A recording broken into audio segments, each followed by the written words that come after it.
of our backlog is the district courts. So constitutional courts would have maybe 13-14% of the cases, but the rest are all in the district courts. So the system, constitutional courts would have maybe 13-14% of the cases, but the rest are all in the district courts. So the system is pretty sluggish, and there's a judicial congestion, and we need to find and address that problem. In Pakistan so far, there's a single track. Anybody who has a dispute would rush to court. It's as if there's one road leading to court. I think, so the mindset has to change, and mindset of a litigant has to change, and I think awareness would be such an important part and parcel of this program, because unless people understand that there's no one road, I mean there are multiple roads now going towards dispute settlement, which includes mediation, which includes arbitration. And let me just add that we're coming up with our new law in Pakistan on arbitration, and our earlier law of 1940, inshallah, is going to be scrapped, and we'll have a very liberal and a progressive arbitration law where the court interference is going to be minimal. So there's more finality attached to the work that arbitrator does. So that also kind of creates a new space in this landscape. So with the new arbitration law, we have some laws on mediation. Some of the laws are talking about mandatory mediation, a very rich jurisprudence that you've heard from Justice Jawad. So I think we're heading in the right direction, but the reason why we're heading in this direction is because of the cases and the sluggishness that we have in the courts. We have a very limited number of judges. I think we need to have far more judges. If we were to look at international parameters of having 90 judges per million, we have 13 per million. So that would mean that we would probably require about 15 to 20,000 judges. So that's another area altogether. So the mindset, the request here is that we must change our mindset. You do not go to court if you have a problem, if you have a dispute.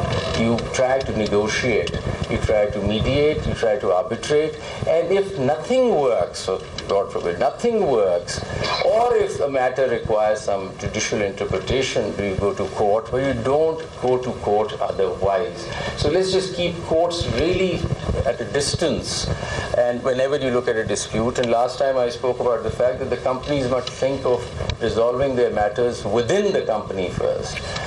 Look at their problems within their own inbuilt ADR system, and I think IBA is kind of working with companies on that account also to develop their own ADR system.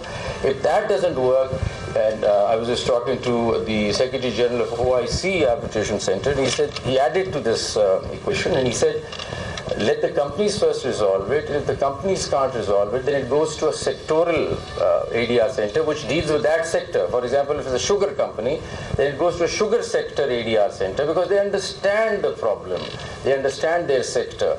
So you do that, and then it comes out into the market, into a private ADR center, leading to a court if need be. So I think that kind of a trajectory, that kind of those steps need to be built, and I think we're just very close to that with the support of IB and others. We're heading in that direction. That is just the correct way of doing it.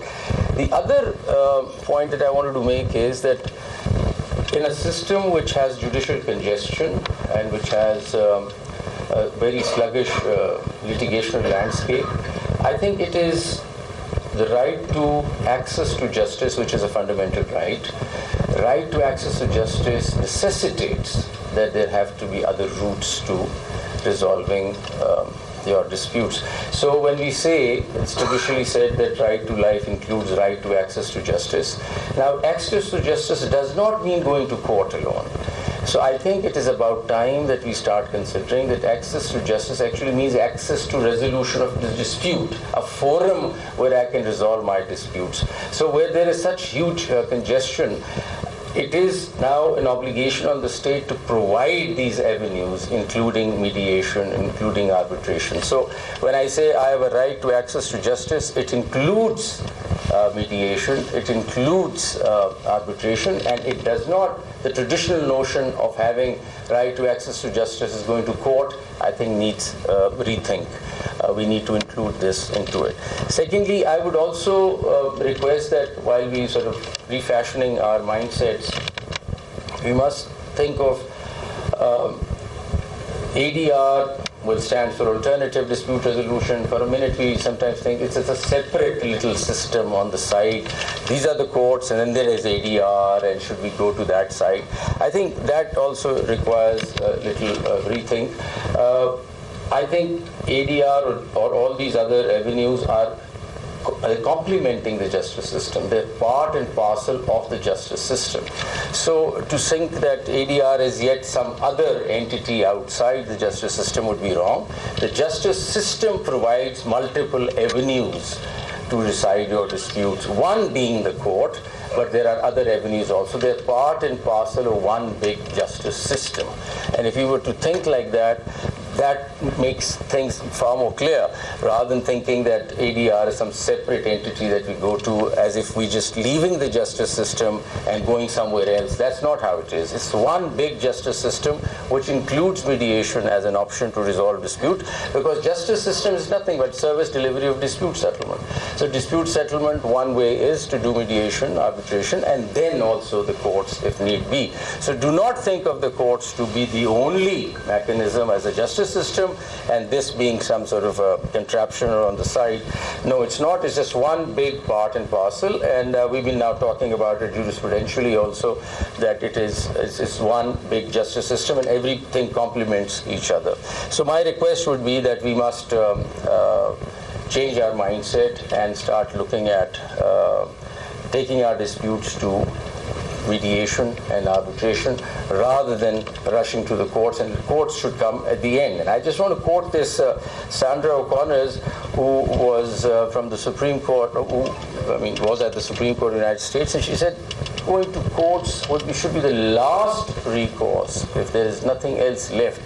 I think that is the mindset change that we require, because everybody just rushes to court. Stay order le lo, ye kar lo, wo kar lo. That's not how economies run. That's not how countries run. Because if you were to look at today, if you were to examine the litigational culture today, it is nothing but bails and stay orders. I don't know, there are lawyers sitting here, very rare would you see a main case getting decided, because there's so many cases, there's so much rush in the courts that they're just doing, quite, work like bails and stay orders. So a country or a nation can't progress on the basis of stay orders and, bails. We need to substantively decide. One other point that I wanted to make, which gives mediation a great philosophical value also compared to, in litigation, you might lose out on a relationship. You might sever a relationship in litigation, because litigation could have any sort of results that, but in mediation, you keep your relationships. And that's what I wanted to add, that we must think of a communal relationship must always stay and should not go away. You also realize that litigation has its own pitfalls. Lawyers are sitting here, and you understand that adjournments, strikes, very frankly, we talk about this amongst ourselves, that these are very chronic problems with litigation. So fixing litigation would be a big challenge, and maybe it is done at some stage, but it is very important to bring in this new system of ADR into the mainstream and think of it as a mainstream system. So that's all I wanted to say. I'm so happy that Dr. Abdul Fareed and his team is here with the International Mediation Center. I invite them to come to Islamabad, visit the Supreme Court this time or next time, and also visit our Federal Judicial Academy, build linkages with that also. We look forward to working with you. I'm so happy that IBA has already reached out to you and training people. Training is certainly a very essential component of this, because we've trained a number of judges in Pakistan earlier, and we are, inshallah, going for our first pilot ADR center, court annexed in Islamabad in a couple of months. And so judiciary's focus is to have a court annexed arbitration center, because we think we can easily migrate cases. In our experience in Lahore,